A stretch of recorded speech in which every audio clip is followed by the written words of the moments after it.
Bonsoir Bernard, merci, ça commence très fort, merci. Merci d'avoir accepté notre invitation pour un face-à-face avec nos lecteurs qui sont présents, qu'on va présenter ensuite. Il nous semblait naturel de faire ce face-à-face avec le président de la section paloise, car c'est une saison très suivie pour diverses raisons. Et c'est bien d'avoir ce temps d'échange avec nos lecteurs. Je rappelle d'abord, pour commencer, la règle du jeu, parce qu'on a essayé de faire ça correctement. On a lancé un appel à nos abonnés. Le principe était clair, c'était que les personnes candidates avec une question s'engagent à venir. Nous n'avons pas choisi les questions. C'est nos lecteurs qui posent leurs questions. Et on sera là pour la modération, entre guillemets. Donc voilà, ça va se dérouler. Il y a 6 personnes devant vous. Et on posera les questions les unes après les autres. Je vais d'abord commencer par ma question, juste parce que l'actualité l'impose un peu, qui est tout simplement de savoir si va-t-on jouer huis clos? Quel en est-il? Qu'est-ce qu'on peut dire au jour d'aujourd'hui? Alors, c'est une question qu'on a débattue ce matin avec les partenaires, un petit peu fait débat. Disons, j'ai essayé d'être un petit peu concis, parce que c'est un débat compliqué. Alors, est-ce qu'on va jouer au jour d'aujourd'hui? Je parle à la minute actuelle et à l'heure actuelle. Ça veut dire que, vous l'avez tous vu, je veux dire, dans 2 heures, la situation peut être différente. Elle le sera peut-être d'ailleurs. À l'échelle de la crise sanitaire, hein, puisque c'est un petit peu ça, et beaucoup ça, qui est national et international. L'État a pris position, et par rapport à cette position au niveau du championnat, enfin de foot, de rugby, peu importe, au niveau du sport, les réunions de plus de 1000 personnes sont interdites. Donc je rappelle ce que vous savez déjà, mais c'est bon de le rappeler. Donc à ce titre, ils ont déclaré un huis clos, et ils ont déclaré un huis clos de tous les matchs sportifs, et que ce soit dans des stades ouverts ou des salles fermées. Donc, automatiquement, c'est une décision d'État.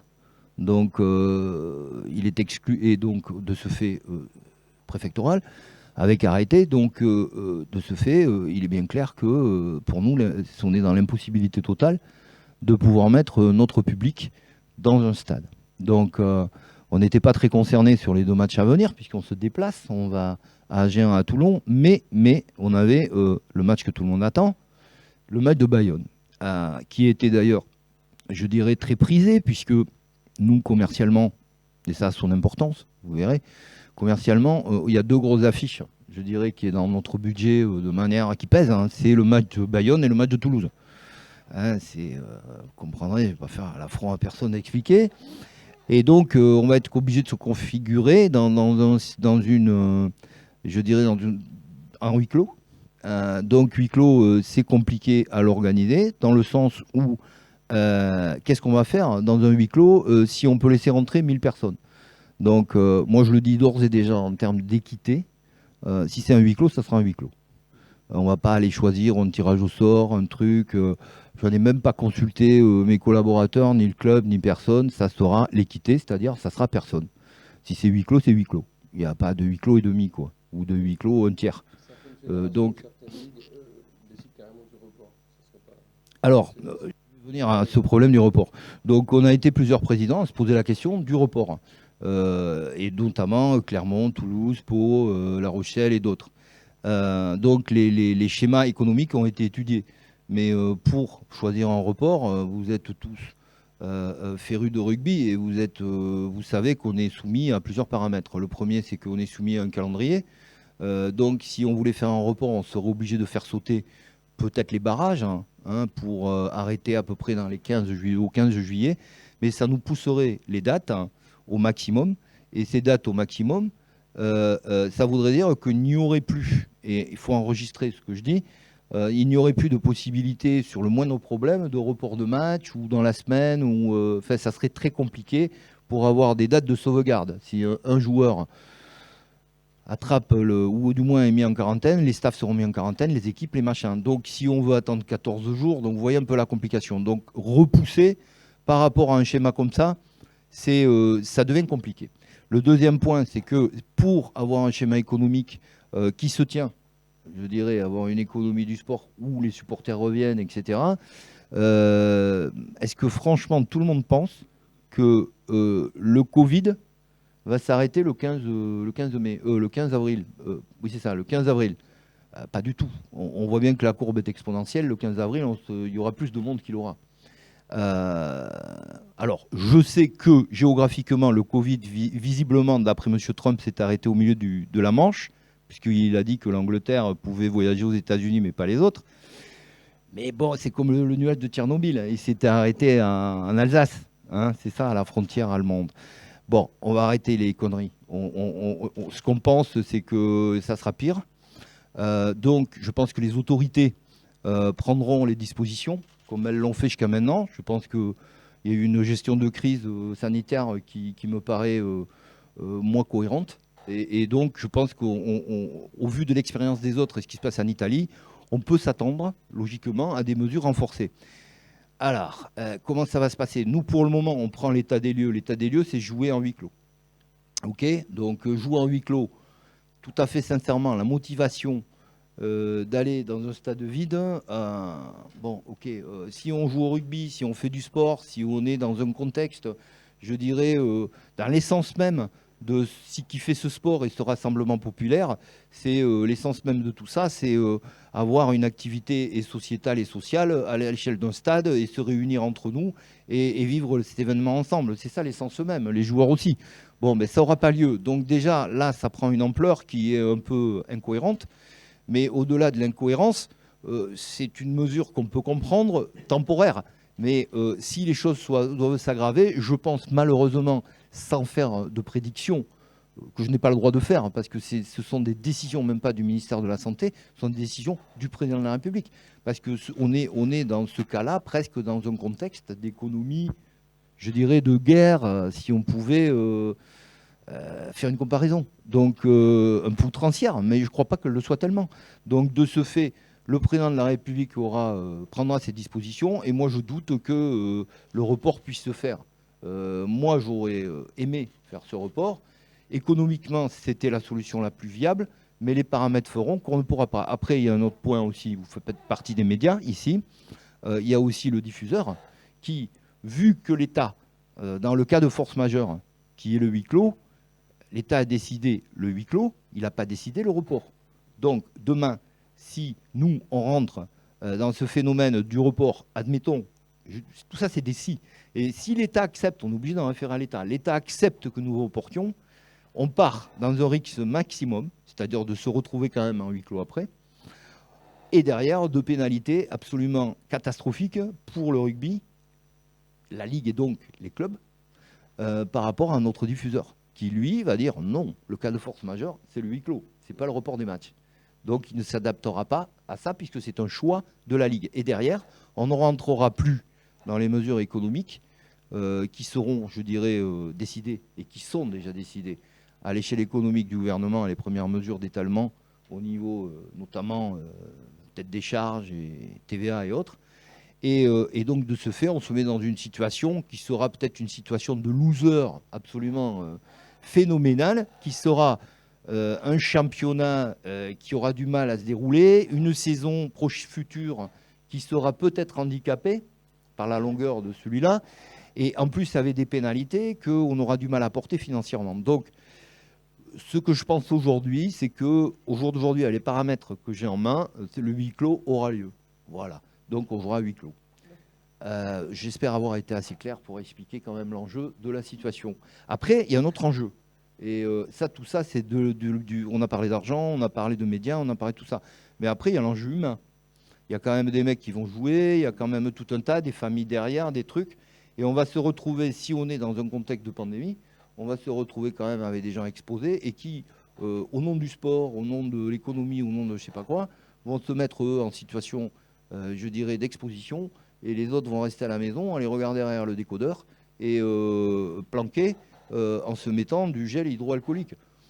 Moi, je sais pas. Là, après, on rentre dans un problème de responsabilité collective, et je pense que l'autorité de l'État, qui sait prendre ses responsabilités, va à un moment donné réaliser tout ça dans un contexte d'évolution du problème sanitaire.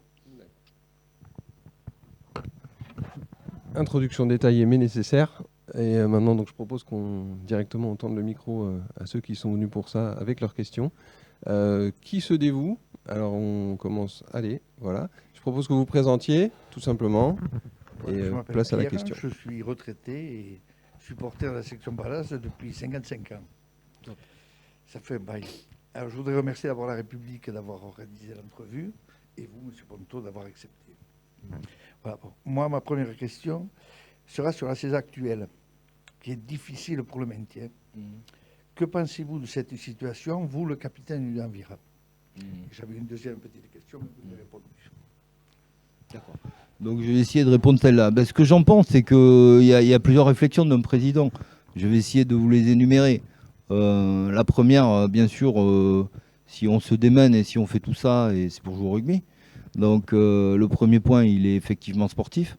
En termes sportifs, bon, on savait, je dirais, depuis 2 ans, il faut remonter un petit peu à loin, qu'on aurait une période de transition par rapport à une génération qui nous a donné du plaisir et aussi quelques-uns qui nous ont aidés à monter, d'autres qui nous ont aidés à plus qu'à se maintenir, même à mettre en place un projet de jeu adapté à ce haut niveau. Et de ce fait, avec des basculements qui auraient pu être très positifs il y a 2 ans et qui nous auraient fait bien plaisir et qui auraient récompensé un effort. Le sport, c'est compliqué. On n'est pas forcément tout le temps récompensé de suite. Mais enfin, on a vécu de belles choses. Et comme on n'est pas des gens arrogants, les choses, on sait qu'on les construit doucement, avec nos moyens, et que de ce fait, on les fera avancer à ce rythme. Effectivement, cette année, c'est décevant à 2 égards. Le premier, c'est que il y a quand même des satisfactions. On y viendra. Je veux dire, on a vu des gens apparaître avec des profils jeunes, avec une formation aussi qui a payé. Pas mal de mecs issus de chez nous qui se sont usés les shorts dans les vestiaires de la section à la Croix et ailleurs, et qui sont sur le terrain. Donc ça, c'est quand même, je dirais, on est allé jusqu'à plus de 19 GIF avec beaucoup de joueurs formés ici. Donc ça, c'est quand même un point positif. Maintenant, les points négatifs, c'est effectivement une équipe qui, à l'échelle du staff, à l'échelle des joueurs, à l'échelle du président, à l'échelle des spectateurs, on a un point commun, c'est la frustration. Et moi, ce qui me fait apparaître, c'est une frustration totale. Dans le sens où on ne peut pas, et c'est là où on devient, je dirais, on perd ses nerfs et on perd un peu parfois sa lucidité. C'est qu'on ne peut pas avoir parfois, et vous avez des yeux pour voir, faire des belles choses, amener des matchs qui ne sont pas loin du basculement positif. Alors, c'est vrai qu'on se fout parfois. Je dirais que pour moi, il y a eu un petit virage, c'est à Paris. À Paris, j'ai vu des mecs du Stade français sortir, comme on dit dans le jargon vulgaire, rugbystique, mais c'est celui-là. J'ai vu des mecs du Stade français sortir la gueule ouverte, et j'ai vu des mecs de la section sortir la gueule ouverte. Donc, avec un match qui, à mon avis, n'aurait pas été et n'était pas dans les faits de match, n'était pas, je dirais, il n'était pas normal que ce match, on le ramène à Pau avec 4 points. Et nous ne l'avons pas eu. On me dit toujours, le corps arbitral, dans une saison, ça se compense. Derrière, on enchaîne 2 matchs où moi, je vois quand même un match bordelais où derrière, avec les mêmes mots au niveau décisionnel. Donc ça fait beaucoup de mal à l'équipe. Je ne vous le cache pas. Derrière, on est allé jouer des matchs à Brive. Bon, on n'y était pas sur La Rochelle, certes, mais on a le droit de ne pas y être sur un match. Mais ceci étant dit, derrière, moi, j'ai vu des mecs à Brive. Si vous regardez tous les matchs, je pense qu'on est l'équipe qui a le mieux, pendant 70 minutes, géré un match à l'extérieur, et à Brive notamment, par rapport aux qualités de Brive et aux faiblesses de Brive, et à nos qualités, à nos faiblesses, qu'on a bien géré et qu'on n'a pas su conclure, avec un fait de circonstance absolument fou, qui a généré quand même beaucoup de dégâts aussi, au niveau de l'impact du raté, je dirais, des 10 dernières minutes. Ce que j'observe aussi côté Clermont, même scénario, avec peut-être un scénario un petit peu différent, pourtant des choses travaillées différemment, dans le sens où on a travaillé beaucoup de scénarios de fin de match, on a une créativité au niveau du staff dans l'échelle des exercices, etc. Des choses de manière tout à fait pragmatique et précise, excessivement précises sont travaillées, et derrière des joueurs qui n'ont pas su conclure. Par contre, ce que je vois aussi, c'est qu'on a su rentrer dans ce phénomène de survie. Parce que moi, il y a un truc que je vais vous faire part. Je ne suis pas sûr qu'on était dans un mode de survie jusqu'après le match de Clermont. On était toujours dans ce mode, il faut gagner. Mais c'est bien, il faut gagner. Mais je veux dire, là, on s'est foutu quand même dans ce mode survie.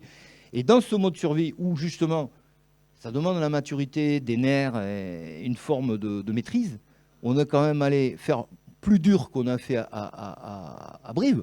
Parce qu'à Brive, il suffisait quand même de se baisser des fois sur le ballon, si tu veux, pour garder le gain du match. Et là, on est quand même allé chercher le match à la 75e, avec les reins, si je puis dire, pour pouvoir le gagner et préserver sur 4 minutes. Je me dis, on a fait quelque chose de plus dur qu'on a fait précédemment. Donc ce groupe, il a ce côté, je dirais, qui peut donner satisfaction dans les schémas de jeu qu'on souhaite jouer, suivant les équipes, etc. Mais qui a aussi ce degré de frustration de ne pas pouvoir conclure ses efforts. Alors, on peut lui en vouloir par moment, mais moi, je pense que c'est un groupe qui, bien sûr, il y a quelques endroits où il faudra un peu de renfort, mais ça, c'est des remaniements de staff. Mais je pense qu'il y a un fond de groupe et il y a un fond de capacité qui est quand même, à mon avis, et à l'avis de tous, je pense, qui est quand même fort et excessivement positif. Je pense que c'est un groupe qui, s'il rentre dans un momentum positif, enchaînera. Mais il faut rentrer dans ce momentum, parce que, on le sait tous, il y a tout ce contexte, je dirais mental, de positivité, qui vous permettent de faire des gestes dans tous les sports.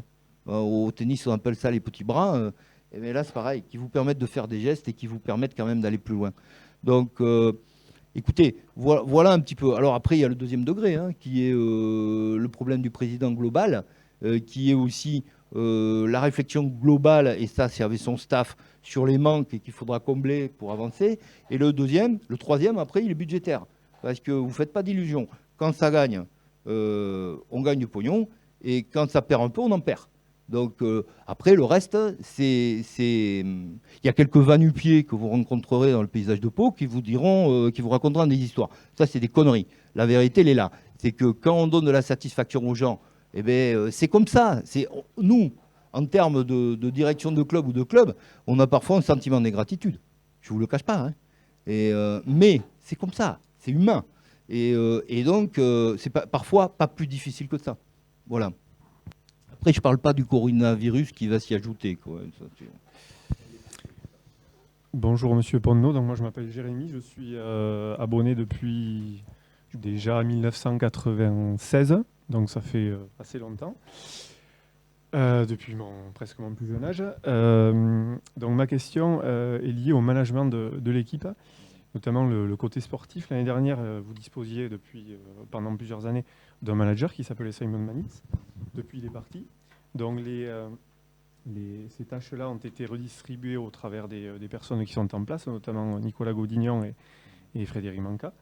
Selon vous, donc ça ce sera ma question, ne manque-t-il pas aujourd'hui une personne qui aurait un rôle à la fois terrain et à la fois un peu au-dessus de tout le monde, c'est-à-dire le rôle de Simon Manix, pour optimiser la performance de l'équipe dans les mois ou dans les années à venir?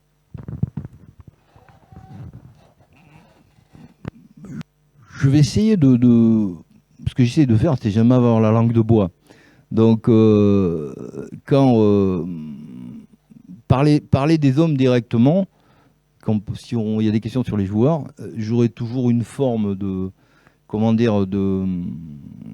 retenue à le faire. Mais dans ce cas-là, je vais être direct.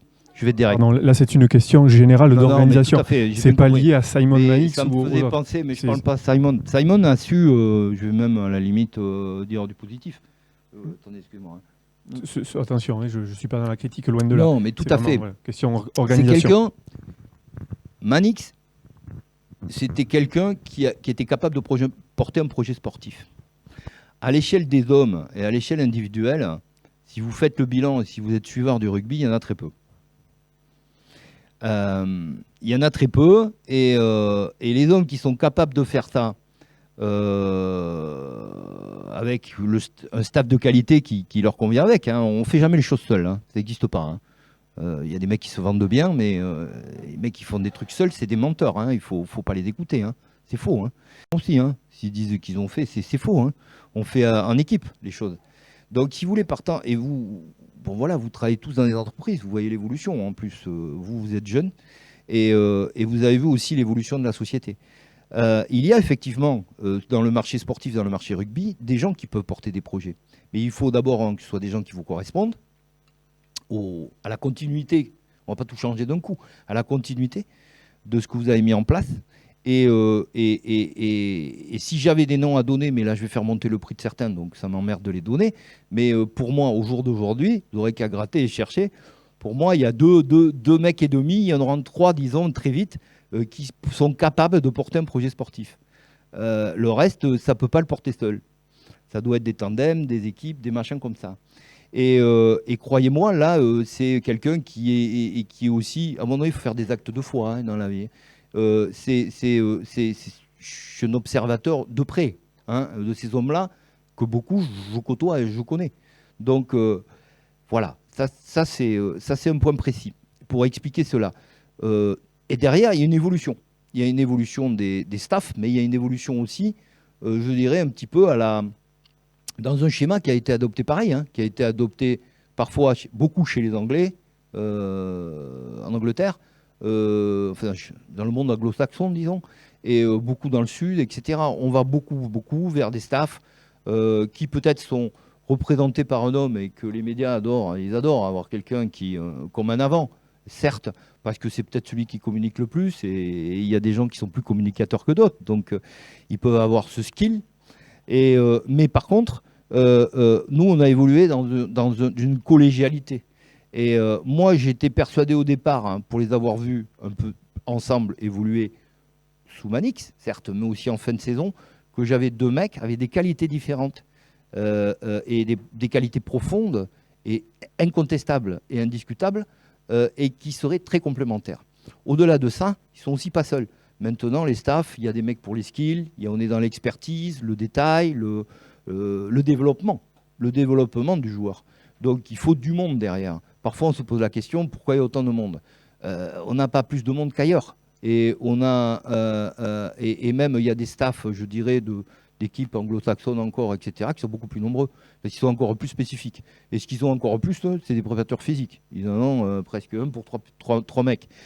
Et on y arrivera, hein, parce que de plus en plus, c'est la précision, c'est la rigueur. Donc, de plus en plus, on va vers des choses et des jobs très segmentés, très précis, donc très spécialisés. Donc, pour en arriver là, on est dans la collégialité. Et il y a un truc marrant, c'est que je ne crois pas que ce soit par, pour des raisons de superstition, mais il y avait le bureau de Simon au centre Macron, qui est toujours libre. Je veux dire, c'est devenu le lieu de réunion, mais les mecs sont restés dans le bureau des entraîneurs, où c'est 2 bureaux avec une porte ouverte, hein, toi tu y vas souvent, où c'est exigu, mais les mecs ils sont autour d'une table de travail et ça travaille collégialement de manière tout à fait précise. Ça a un échange, il y a des contradicteurs, moi je trouve que c'est une manière de fonctionner qui est beaucoup plus riche. Ça a évolué aussi en matière de recrutement, des conneries qui ont été faites, donc derrière ça on a corrigé. Maintenant, il y a des mecs élargis, le staff bien sûr dans sa globalité, mais toutes les spécialités. Et au-delà de ça, les Julien Pierre, les Thomas Domingo, tout ça c'est rentré dedans. Donc, tout ça pour dire que, et l'évolution des clubs dans ce degré de précision aussi, et cette demande des joueurs, parce que vous savez, il n'y a pas de secret. Le management s'adapte aussi à une demande globale. D'une part, du cœur de métier, c'est-à-dire du rugby, comme tout métier, et derrière, s'adapte aussi à l'évolution des personnes. Ces nouvelles générations très formatées dans les centres de formation, etc., sont elles aussi demanderesses, et de manière très précise, d'évolution, de skills et d'échanges. Et donc maintenant, il est très très confortable pour des entraîneurs d'avoir... on l'a eu. d'avoir un ou deux joueurs, un devant, un derrière, qui prend en main tout le monde et qui machin. On l'a eu, ça nous a bien aidé. Mais vous savez, ça aussi, il y en a de moins en moins, mais les groupes de leaders sont des groupes beaucoup plus élargis aussi. Donc, et qui sont très partie prenante dans la stratégie et la décision de la stratégie. Ou du moins, ils la partagent avec ce staff-là. Donc, c'est tous des process de travail, on parle de process, on parle de précision et d'amélioration incessante. Moi, je suis un homme d'entreprise avec de la techno, de la R&D dans mon entreprise autrefois, etc., etc. Donc, si vous voulez, quand on parle de process à l'échelle industrielle, donc quand on parle de process, je sais ce que c'est, un process industriel, et je peux vous dire que la remise en cause au niveau de la dynamique, au niveau du détail, au niveau, n'a rien à envier à n'importe quelle industrie dans le rugby à l'heure actuelle et au haut niveau. Voilà, je ne sais pas si je réponds, j'essaye de répondre et de vous faire découvrir aussi les choses. Je pense qu'il y avait la question de la richesse est liée, mais il y avait aussi, je pense, la question de la richesse. Hein, tu as dit que c'était un système riche que ouais. actuellement. Ouais. Mais peut-être la question était-elle, est-ce que ce ne serait pas plus efficace avec un seul capitaine de route? Alors, l'efficacité, ouais, si c'est un mec qui incarne un... Bon, quand je suis allé chercher Manix, j'avais 2 noms. J'avais ça de CV. J'en ai récemment, quand ça ne sentait pas bon, quand il y a des mecs qui disaient, il y en a marre des coachs, qui commençaient à me téléphoner. J'avais des messages. Ça se passe comme ça. Hein. Et ouais, il y a des mecs qui marchent sur les cadavres. Hein. Et ouais, c'est un monde impitoyable. Hein. Et donc, de ce fait, il faut aussi savoir justement mettre les gens en confiance. Parce que le management, c'est quand même la confiance des hommes. Le sport, par nature, c'est quand même une aventure humaine. Donc, à un moment donné, et j'ai complètement le regret de ça. Hein. J'en parlais avec Philippe Saint-André l'autre jour lors de sa visite avec Montpellier. Et on parlait du temps. Je lui disais, j'ai peur que les types s'usent vite. Il me dit, mais tu as absolument raison. Je veux dire, des mecs qui arriveront au-delà de 3 ans, un manager ou un truc, ça sera très compliqué. Ça sera très compliqué. Et donc, je ne pense pas qu'au jour d'aujourd'hui, dans les paramètres actuels, l'exigence, je ne pense pas, et malgré tout pour delà du respect, l'admiration que j'ai pour Noès, il aurait fait une carrière aussi longue comme manager. Oui, bonjour, je m'appelle Alain, je suis un vieux supporter depuis 60 ans environ, donc j'ai vu des hauts débats de la section, notamment en groupe A2, les années 85, nous étions 700-800 au hameau, guère plus. Simplement une question, je constate que l'effectif me paraît riche en quantitatif et en qualité. Par rapport à pas mal d'équipes de top 14, je trouve qu'il y a un décalage entre l'effectif et le classement actuel. Ça veut dire, je me posais la question, est-ce que le projet de jeu est bien élaboré? Je vois des choses dans l'entraînement qui me plaisent, d'autres moins. Est-ce qu'on maîtrise vraiment ce projet de jeu? Ensuite, dans les schémas tactiques, j'ai vu le dernier match, moi, qui ne m'a pas du tout emballé. Un jeu minimaliste fait basé sur la conquête, le jeu au pied. On a gagné, certes, mais je n'ai pris aucun plaisir contre Montpellier. Et ensuite, deuxième chose, je trouve que cette équipe, elle n'est pas hiérarchisée. C'est-à-dire que j'ai l'impression qu'il y a assez d'élite. À partir du moment où elle prend la pression, il n'y a personne qui est capable de reprendre le cap et de donner des choix tactiques comme on avait il y a 3 ans avec Julien Pierre devant, Goran Smith derrière, qui étaient des guides parfaits. Il nous manque des chefs de groupe qui n'ont pas été bien établis et hiérarchisés. Je trouve que là, il y a un manque, il me semble qu'il y a un manque. Est-ce que vous pouvez me donner des éclaircissements là-dessus? Alors déjà, là, vous faites une analyse, la question est compliquée. Donc, j'essaierai pas de démonter votre analyse, j'essaierai de rebondir. Alors, le rebond là-dessus, vous avez dit beaucoup de choses. Je vais commencer par la fin, parce qu'en général, on se souvient de ça en premier. Mais ouais, j'aurais besoin de toi. Ouais. Le projet de jeu. Ouais. Ouais, mais je voulais passer par la fin, je sais pourquoi. Je l'ai dit tout à l'heure, par rapport, quand je parlais des deux, quand on a un mec devant, un mec derrière, je parlais de Julien, je parlais de Conrad. Conrad est un régulateur, il l'a été pendant des années chez les Noirs. Et Julien, on connaît Julien, avec bon, voilà, ses qualités et son autorité naturelle, qui est naturelle, comme je viens de le dire. Donc, ouais, là, on a eu de la chance. Ça a été des choix parfaits, comme on dit. Parce qu'au-delà de ça, ça nous a fait quand même, hein, et ça, je continue à dire que c'est le cas quand même, pour ceux qui restent de très grands joueurs. Moi, les très grands joueurs qu'on a eu à bord, on n'a jamais perdu d'argent sur ces mecs. Dans le sens où, même s'ils ont été blessés, moi, à leur côté, j'ai vu évoluer mon effectif. J'ai vu évoluer mes jeunes. Et ça, c'est une richesse, un point référentiel pour des mecs qui devenir des vrais pros extraordinaires. Donc, effectivement, on a perdu ce genre d'individu. Je le dis tout net et vous avez raison. Comment on le remplace? Eh bien, on le remplace en reformant ce cercle de confiance. En ce moment, on est, je vais vous avouer quelque chose, on a fait venir en support justement parce qu'il y avait l'histoire des huis clos, etc. On va être dans un contexte psychologique différent. Donc on a fait venir un spécialiste, préparation mentale, qui a bossé avec Clermont, etc. Bon, c'est un ancien du football. Et aussi, c'est un mec reconnu. Bon, bref, c'est un mec qui a commencé à travailler les joueurs, mais c'est pas que pour cette année. On a identifié des manques, que ce soit collectif et individuel. C'est l'histoire de la Côte de Maille. Vous aviez des mecs qui forçaient, je dirais, le collectif individuellement et collectivement à se sacrifier sur des faiblesses. Vous savez, il n'y a aucun joueur qui n'a pas de faiblesse. Ça n'existe pas. Ils ont tous des faiblesses. Le principe du rugby, et c'est pour ça qu'on l'aime, et il ne faut pas l'oublier, c'est que c'est le sacrifice personnel pour l'autre pour gommer sa faiblesse et compenser. Et on ne va pas lui dire « t'es faible là », on ne va pas le tuer le type. Non, on va le faire naturellement parce qu'on le sait, parce qu'on est des grands professionnels et qu'on l'a vu. Donc c'est ça le principe. Et c'est pour ça que je suis président d'un club de rugby. Le jour où ça n'existera plus, je ne serai plus président. Donc si vous voulez, pour en revenir à tous vos points sur le projet de jeu,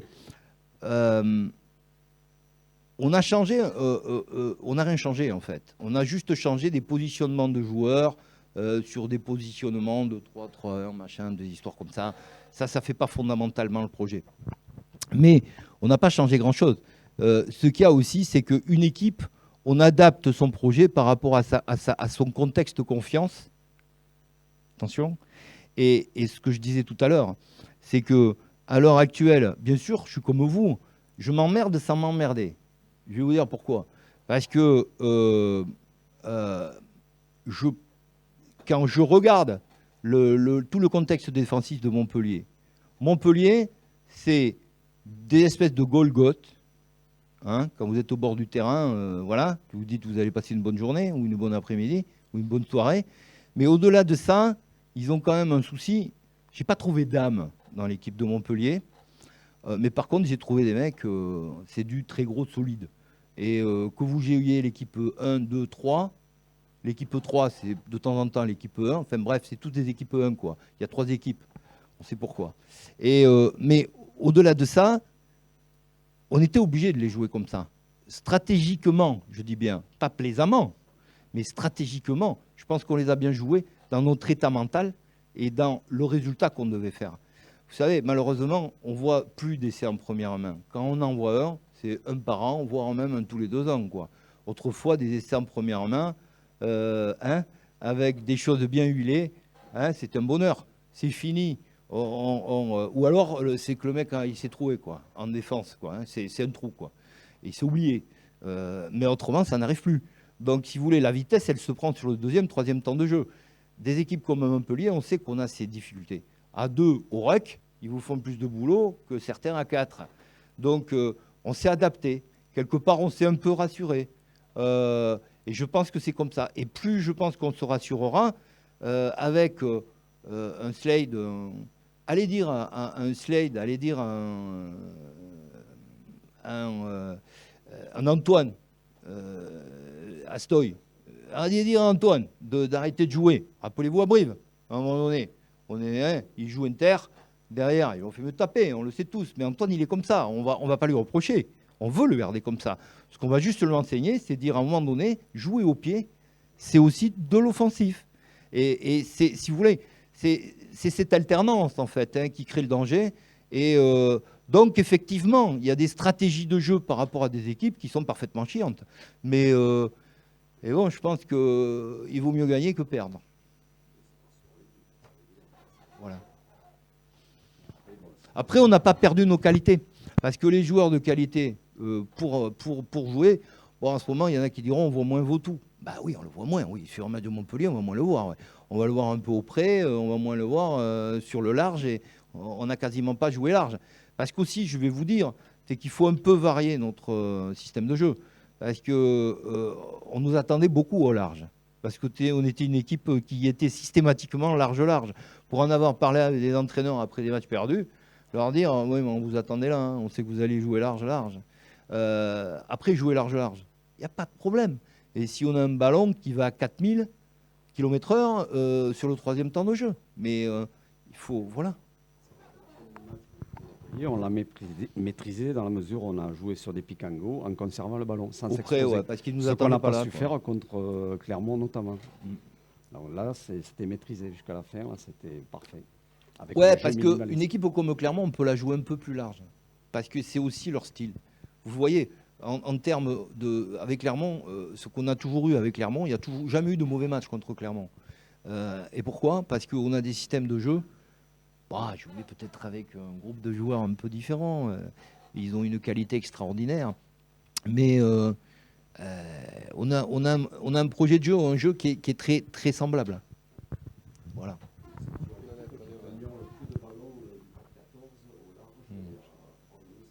Ouais, après, vous savez, au niveau statistique, quand on regarde les stats, de Montpellier, je vais de m'en souvenir, parce que j'ai pris cette stat comme ça, justement, parce que je me suis dit, putain, on a. Bon, eh ben non, quand on regarde les passes, quand on regarde le nombre de passes effectuées, on est quand même à 126 passes.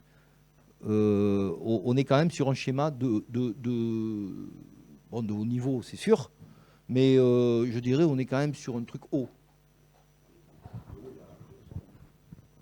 Pas tous les matchs. C'est ce que je veux dire. Pas tous les matchs. Jean-Michel Lollet, je suis assureur à Morlas. Moi, président, je voudrais revenir sur l'actualité un peu chaude, un peu récente. Dimanche, il y a des élections à Pau comme ailleurs.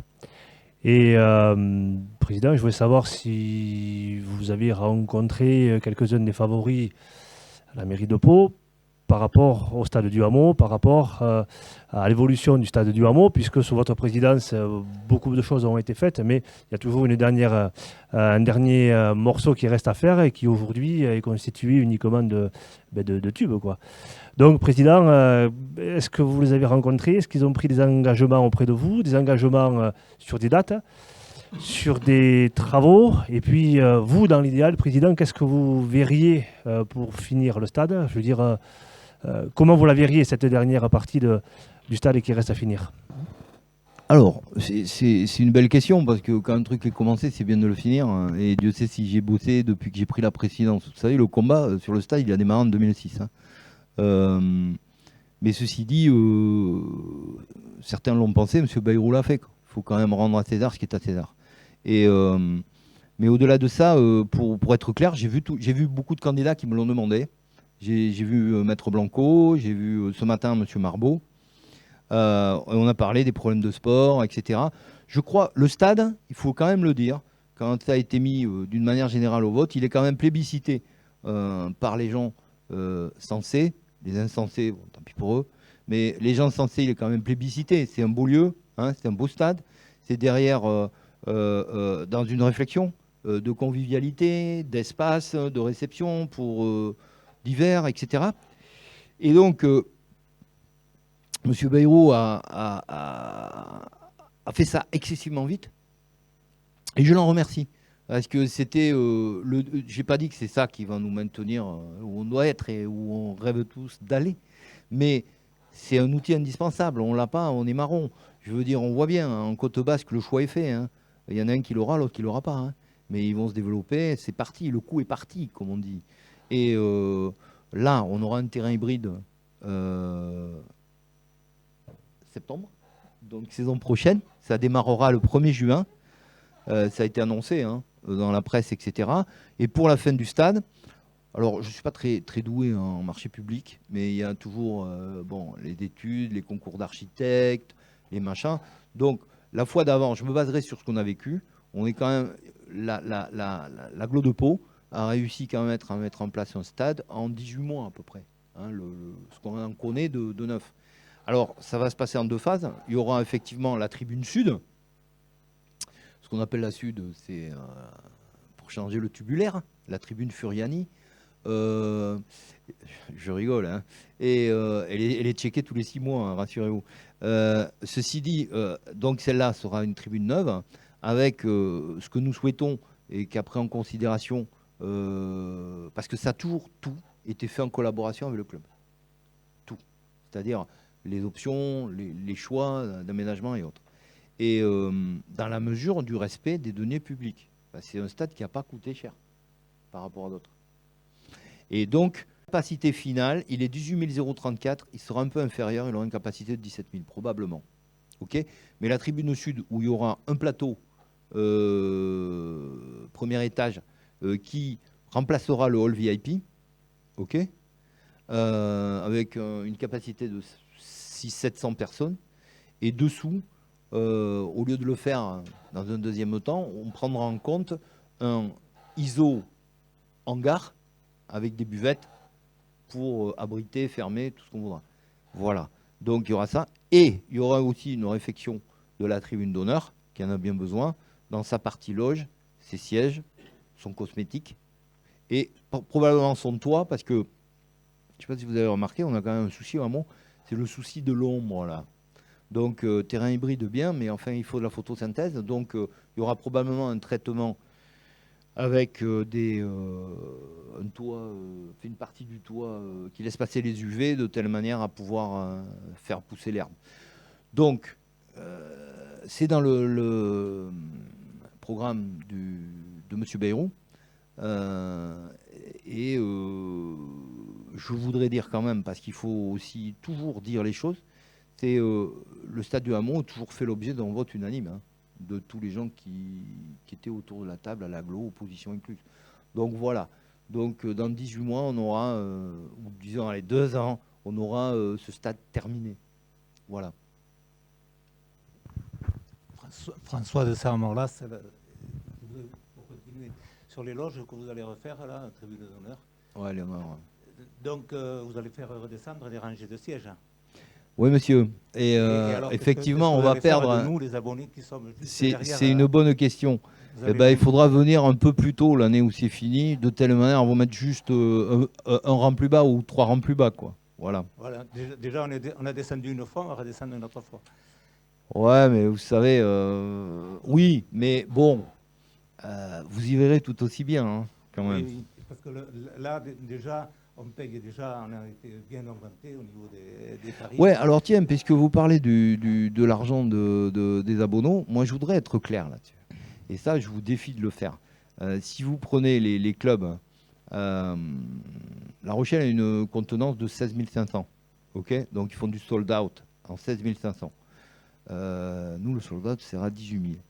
Là, il y aura une capacité diminuée. Mais les abonnements, par exemple, si je prends les abonnements de la tribune Est, c'est-à-dire la tribune Terrega, vous voyez, oui. Au milieu, qui sont, moi, à mon avis, un lieu assez magique. Hein, Comme ça, vous voyez les Pyrénées, en plus du match, bref. Merde, c'est cher les Pyrénées. Et, ça va non, être fermé avec la nouvelle tribune. mais vous payez un abonnement là, pour l'année, à 500 € en gros. Vous savez combien vous paieriez à La Rochelle le même, hein, et vous allez vous mouiller 900. Et après, 900.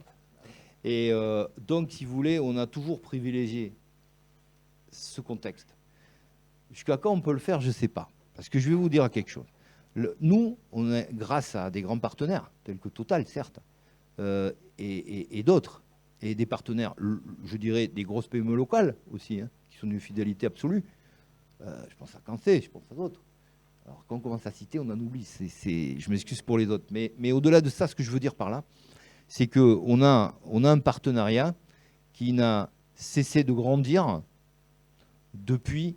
bon, voilà. C'est quoi la section paloise? Moi, j'ai pris le club à 4 millions d'euros budgétés en donnant mes cautions personnelles à la DNACG pour pouvoir fonctionner et d'autres de mes collègues du conseil d'administration pour pouvoir fonctionner.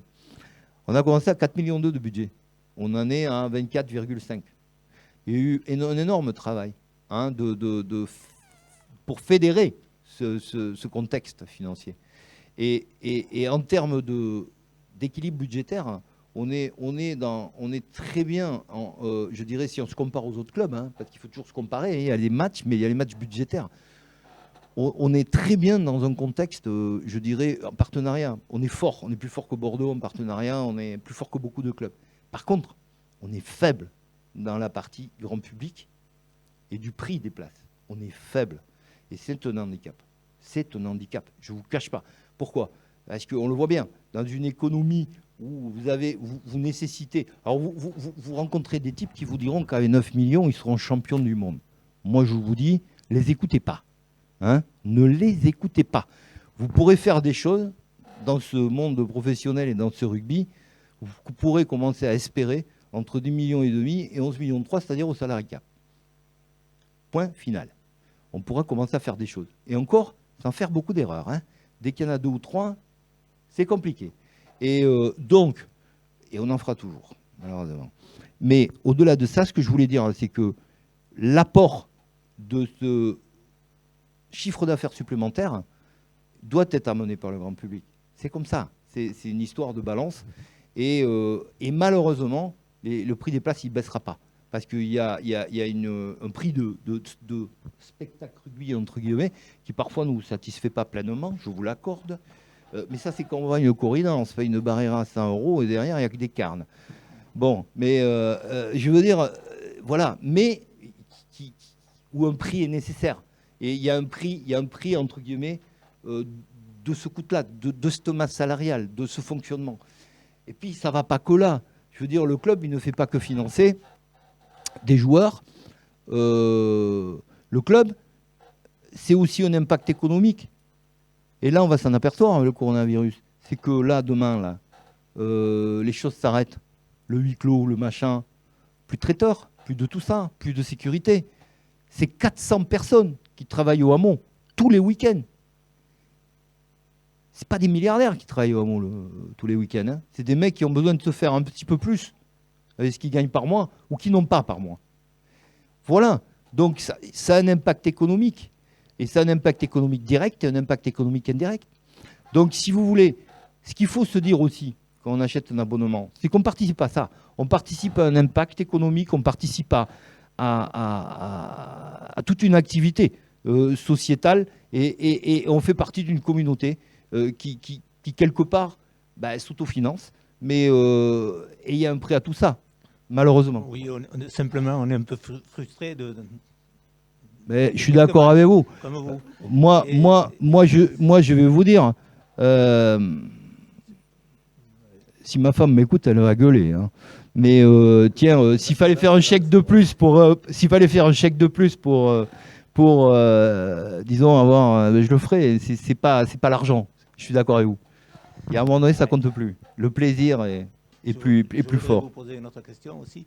C'est sur le recrutement. Qu'est-ce que vous allez faire d'Adrien C, qui est quand même le meilleur de vos joueurs? Moi, je sais qu'on va refaire la place Clémenceau, donc je suis pour une statue sur la place Clémenceau.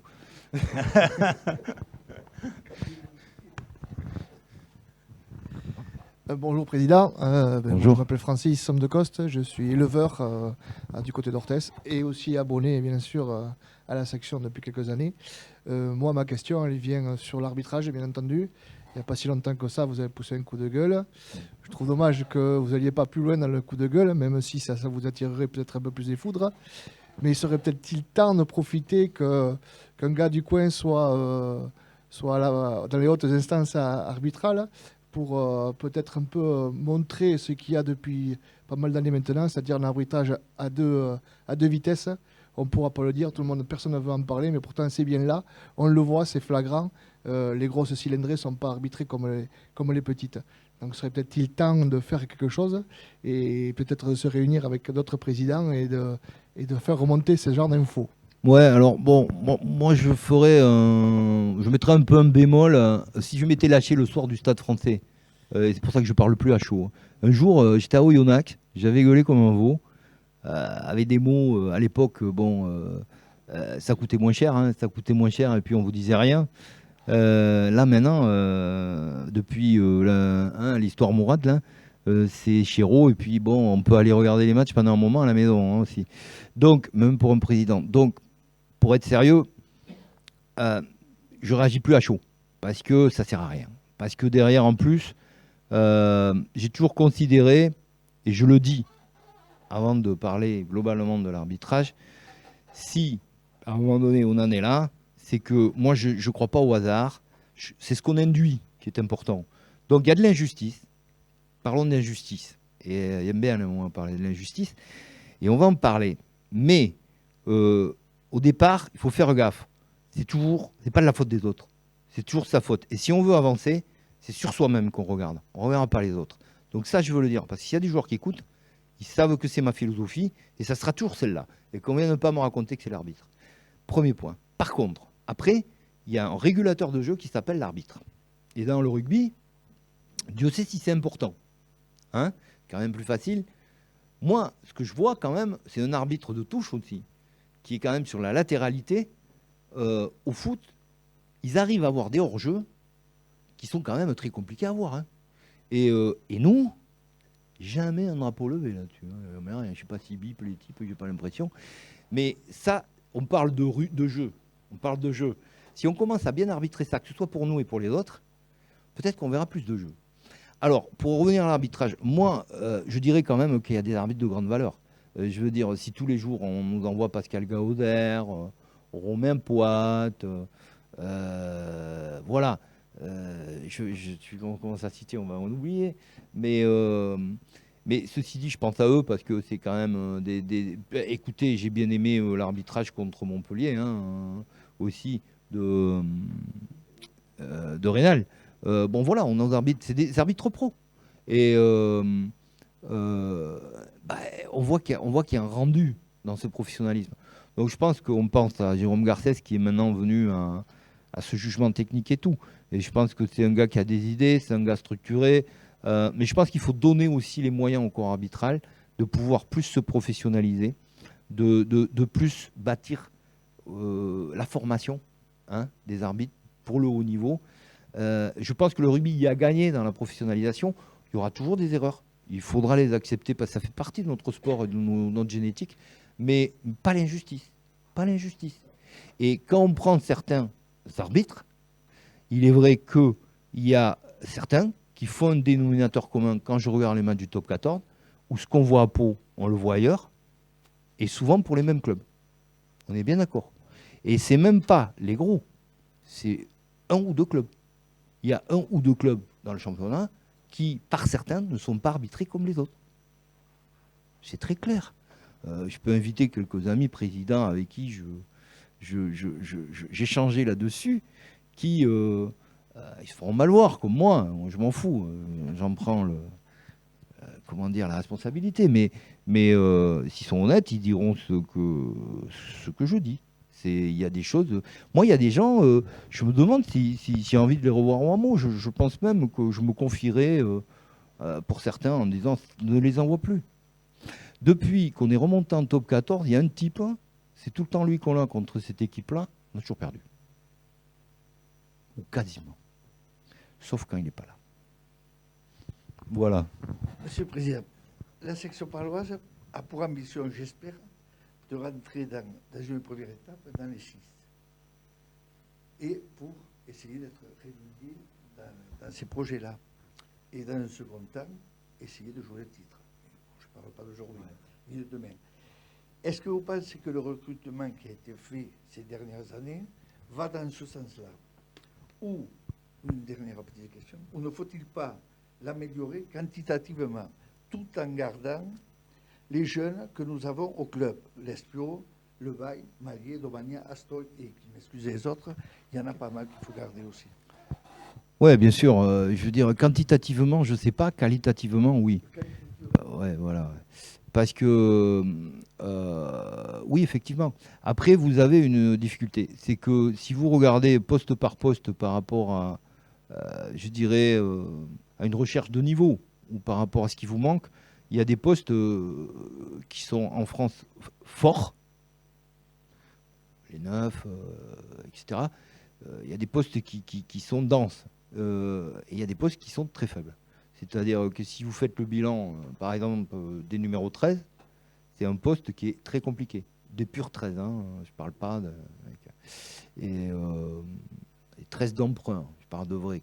Et, ou des numéros 4, je dirais, dans le style moderne, c'est-à-dire des types comme Daniel Ramsey ou voilà. En fait, Daniel Ramsey, c'est un peu particulier. Moi, je trouve que Daniel, à titre personnel, c'est un très très grand joueur.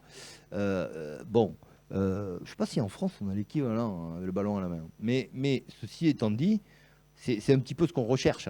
À la limite, encore plus athlétique, parce que maintenant, qu'est-ce qu'on voit de plus en plus? On voit des types fleurir. Avant, autrefois, on avait nos grands en 98, on était hyper content d'avoir des types en 98. Maintenant, de plus en plus, on a des doubles mètres à l'aise et on commence à lutter contre des 2,02, des 2,04, des 2,06. Avant, c'était des gens qui ne se déplaçaient pas bien. Et on voit que le contexte athlétique évolue. On a moins de types gros comme ça, parce que le rugby va plus vite, etc. Donc ça, on est un peu sorti de ça, là. Mais quand même, on est quand même sur des statures athlétiques pour notamment les lancements de jeu. Et la touche est un lancement de jeu essentiel.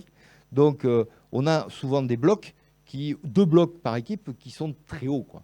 Et comme disait je ne sais plus qui, ou tu es très grand ou tu as des grands bras. Mais enfin, il faut ce qu'il faut. Et non, effectivement, qualitativement, à des postes bien spécifiques, ça sera compliqué de les avoir en France, déjà. Mais au-delà de ça, il faut effectivement aller les chercher. Après, je ne vous cache pas que nous, on est dans un schéma, et je suis désolé de parler d'argent, mais on est dans un schéma budgétaire où d'autres clubs, financièrement, par rapport à leur niveau de manœuvre, s'ils font 1 ou 2 erreurs sur un mec ou s'ils sont handicapants, ils régleront le problème, ils se renforceront, bref, ils auront des capacités financières. Nous, quand on se plante de 1, 2, 3 fois, ça devient très handicapant. Donc, si vous voulez, il faut être plus précis dans ce domaine-là. Ça, on apprend en ponçant la pierre. Il faut être plus précis dans ce domaine-là. Mais au-delà de ça, il faut aussi, effectivement, comme vous le dites, ça demandera, puisqu'on le fait avec notre économie, ça demandera un groupe qu'on va, disons, renforcer ce groupe aux endroits qu'il faudra renforcer pour avoir un rendement.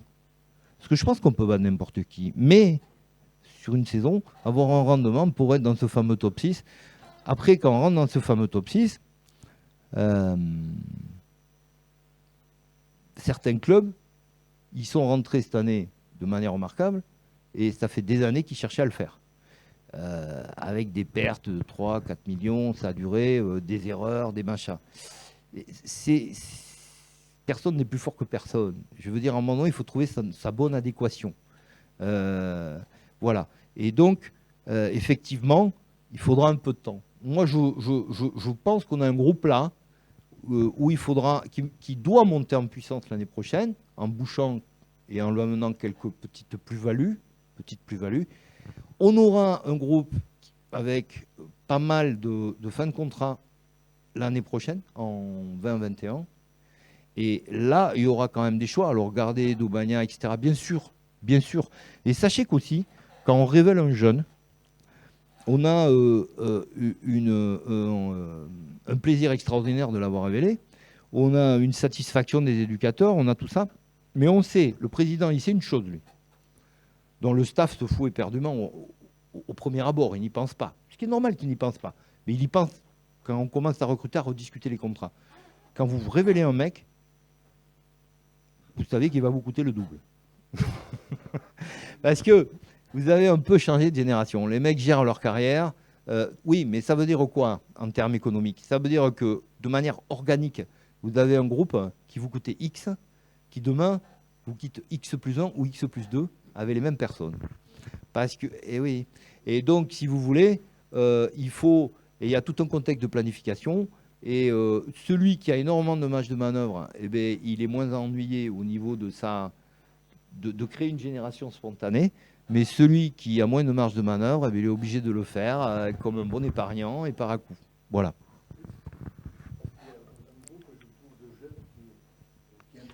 Oui, non, mais on est d'accord. On est d'accord. Et je vais vous dire pire, on a dépensé plus d'argent sur la filière et sur la formation au centre de formation. Maintenant, on va dépenser plus d'argent parce qu'on a une cohabitation associative qui est bien meilleure. Et on commence il y a un travail absolument énorme à faire parce que beaucoup de choses manquent en termes de moyens, terrain, machin. Mais voilà, on va s'y atteler avec ces gens-là. Et derrière, nous, on veut absolument populer ces équipes de jeunes. Ça prendra du temps, mais c'est par là qu'on en sortira et c'est par là qu'on bâtira l'avenir. Moi, j'ai toujours dit, ce club, je suis là pour le servir. Il y a eu le stade, il y a eu plein de choses, il y a eu une montée, il y a eu des beaux moments, des moins bons. Je sais qu'il y a meilleur que moi. Plus jeune, c'est sûr. Plus beau, c'est sûr. Et, mais je dis une chose, je suis bénévole, j'ai pas gagné une thune, j'ai dépensé mon argent. J'ai dit au début, en 2006, reprenez mes trucs, cherche dans les trucs de la République, les archives, toi. J'ai dit, où ce club, on le sert ou on le dégage? On le sert ou on s'en va? On ne se sert pas. Parce qu'à l'époque, c'était le grand jeu. J'ai donné l'exemple. Et je pense qu'il y aura une évolution. Parce que un club, maintenant, il faut y être du matin au soir. Du matin au soir. Alors, de manière bénévole, en fin de vie, comme moi, et derrière, avec quand même une femme qui gueule, ça devient compliqué. On a tous une vie, quoi. Et je suis légitime pour en parler parce que je ne gagne pas d'argent. Donc, bon, ben, j'aspire un peu à des choses. Donc, si vous voulez, moi, maintenant, mon honneur et mon travail, c'est préparer ce club. Alors, malheureusement, ça va être de démêler les emmerdes du Covid et le reste. Mais ça, bon, écoutez, on le fera. Mais par contre, c'est préparer ce club pour l'avenir. Donc, il lui faut des cadres permanents, solides, comme ça, avec un président qui pourra diriger. Voilà. Alors, moi j'ai une question par rapport à l'effectif. Je sais que les spectateurs ou supporters aiment bien parler de joueurs, même si je sais que ce n'est pas forcément évident de répondre spécifiquement sur tel ou tel cas. Moi j'ai juste une énigme dans cet effectif, c'est la gestion du cas Denis Marchois, qui sort d'une très très grosse saison à Agen, qui pour le moment ne s'est pas imposé à Pau, qui a signé un contrat sur du long terme à Pau, et que l'on annonce déjà sur le départ, et a priori chez le leader du championnat, donc c'est actuel en tout cas du top 14. Je me dis, on a aujourd'hui dans l'effectif des joueurs de qualité. On sait que certains ne s'adaptent pas forcément de suite. Ça a été le cas pour Antoine Herbani, par exemple, qui a mis un an à s'adapter et qui aujourd'hui a du temps de jeu et qui est devenu un élément essentiel. Je me dis, est-ce que moi, en tant que spectateur et supporter, je pense qu'il serait peut-être préférable de parfois laisser du temps à ce genre de joueurs, qui plus est des joueurs gifs, jeunes, talentueux, seconde ligne, un poste compliqué en termes de recrutement. Aller recruter aujourd'hui un gif de son âge dans le championnat du top 14, je pense que ce n'est pas évident. On l'a dans le club, je me dis c'est peut-être dommage d'aller le laisser partir dans un très très bon club du top 14.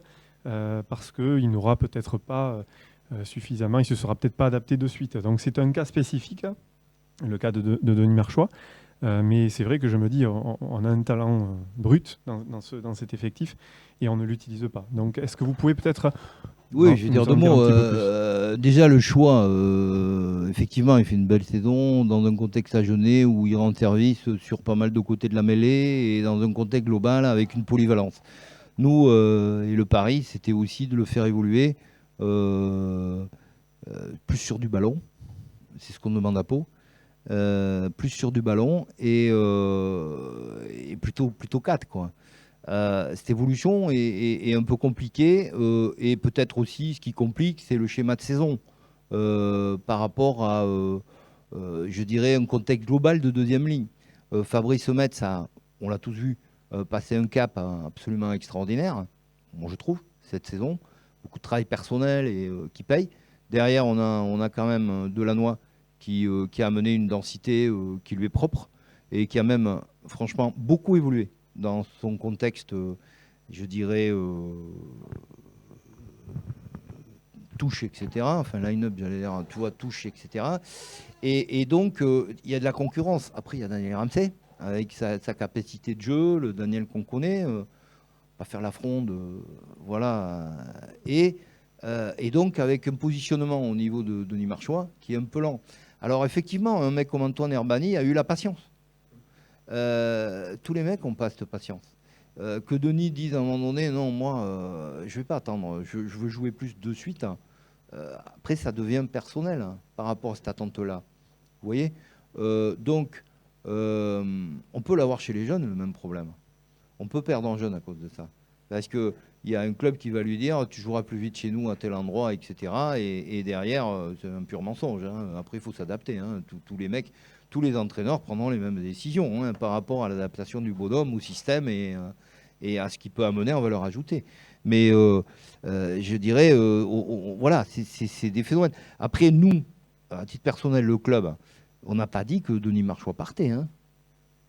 C'est l'agent de Denis Marchois qui a dit ça à La République et où ils font ça souvent pour plusieurs raisons. Pour plusieurs raisons. Probablement très mercantiles. Donc, nous, au jour d'aujourd'hui, moi, j'ai pas dit que Denis Marchois partait. Hein.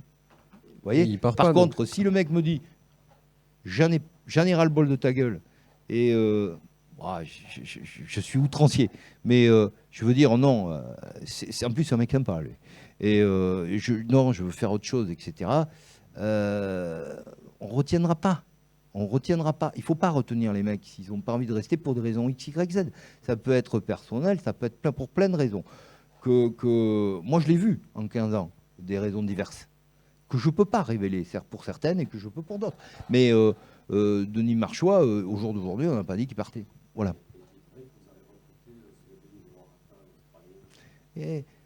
Mais alors, je vais vous faire une réponse de Normand, là, parce que je suis contractuellement engagé à ne pas répondre dans certains cas de contrat sur des embauches. Voilà. C'est une réponse très diplomatique, vous la traduirez comme vous voulez. C'est vrai, c'est vrai. Bah écoutez, on est arrivé au bout du bout pour cette rencontre. Encore une fois, merci Bernard merci à vous et de votre gentillesse et puis surtout de votre dévotion pour ce club. Parce que comme je l'ai dit tout à l'heure, j'ai dit un mot, je le répète parce que c'est important. Ne croyez jamais les gens qui disent qu'ils font les choses seuls. Ça n'existe pas. On fait toujours les choses tous ensemble. Et moi, j'ai qu'un regret, si on joue à huis clos, de ne pas vous avoir avec nous, parce que pour moi, ça n'a plus de sens. Mais au-delà de ça, si vous n'êtes pas là, et soyez des ambassadeurs aussi. Sachez dire à des gens, il faut de la patience dans la vie, quoi. On n'a pas tout de suite. Et là, je regarde les gens qui ont les cheveux blancs, parce qu'eux, ils le savent, les jeunes qui sont impatients, je le comprends. Donc voilà, merci à vous. Merci beaucoup. Et que vous sachiez aussi qu'on aurait pu vous poser encore une bonne cinquantaine de questions. On a eu plus de 60 volontaires pour ces... Des questions à la con. Ah bah évidemment. Bon là, il y en avait quelques-unes qui étaient un peu tordues aussi, mais les questions à la con, on se les garde pour nous. On les posera lors d'un prochain entretien. Bon courage pour les prochains jours. On espère se donner rendez-vous à Agen et que ça s'éclaire très prochainement. Merci Bernard.